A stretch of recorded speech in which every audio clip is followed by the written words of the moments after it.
Science ল্যাবের শিক্ষার্থীকে আটক করে পুলিশ বক্সে নিয়ে যাওয়া হচ্ছে, সেই চিত্রে আপনাদের দেখানোর চেষ্টা করছি। দর্শক, আপনারা দেখছেন কালের কণ্ঠ।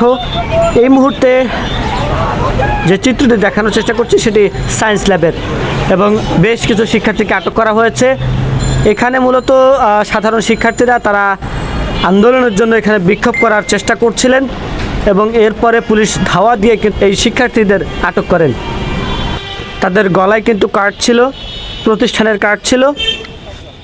মূলত গতকাল কোটা সংস্কার আন্দোলন ডিবি কার্যালয় থেকে প্রত্যাহার করা হয়, এবং এরপরে একাংশ শিক্ষার্থীরা তারা কিন্তু সেই প্রত্যাহারকে প্রত্যাখ্যান করেন, এবং পরবর্তী কর্মসূচি হিসেবে তারা কিন্তু ঘোষণা করেন বিক্ষোভ সমাবেশের, এবং তারই অংশ হিসেবে কিন্তু এই শিক্ষার্থীরা তারা জমায়েত হতে এসেছিলেন। তারা সায়েন্স ল্যাব এলাকাতে কিন্তু এসেছিলেন, এবং এরপরে এখানে যে আইনশৃঙ্খলা রক্ষাকারী বাহিনীর সদস্যরা ছিলেন তাদেরকে কিন্তু ধাওয়া দিয়ে 10 জন শিক্ষার্থীকে কিন্তু আটক করা হয়েছে। সেই চিত্র কিন্তু আপনাদের দেখানোর চেষ্টা করছে। দর্শক, আপনারা দেখছেন কালের কণ্ঠ, সাথে রয়েছে আমি আব্দুল হামিদ।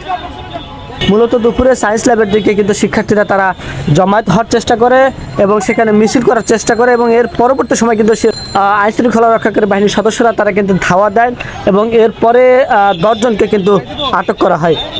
দর্শক, আপনারা দেখছেন কালের কণ্ঠ, সাথে রয়েছে আমি আব্দুল হামিদ।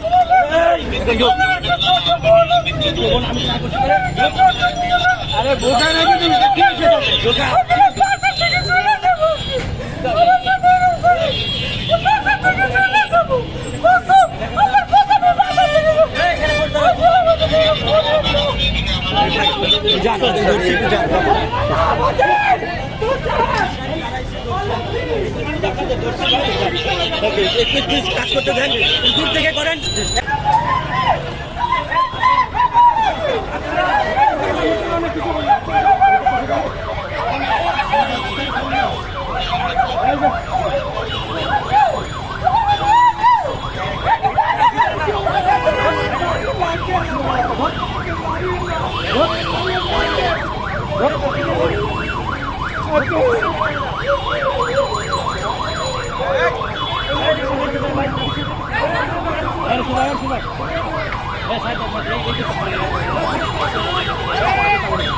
একে একে করে প্রিজন ভ্যানে তোলা হচ্ছে শিক্ষার্থীদের, সেই চিত্র আপনাদের দেখানোর চেষ্টা করছি। দর্শক, আপনারা দেখছেন কালের কণ্ঠ, সাথে রয়েছে আমি আব্দুল হামিদ। দেখছেন যে একে একে শিক্ষার্থীদেরকে কিন্তু পুলিশ বক্স থেকে প্রিজন ভ্যানে তোলা হচ্ছে।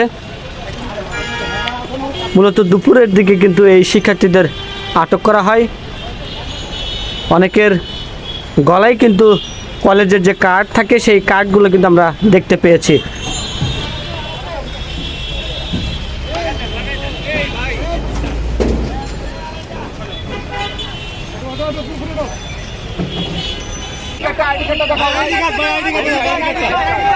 ID card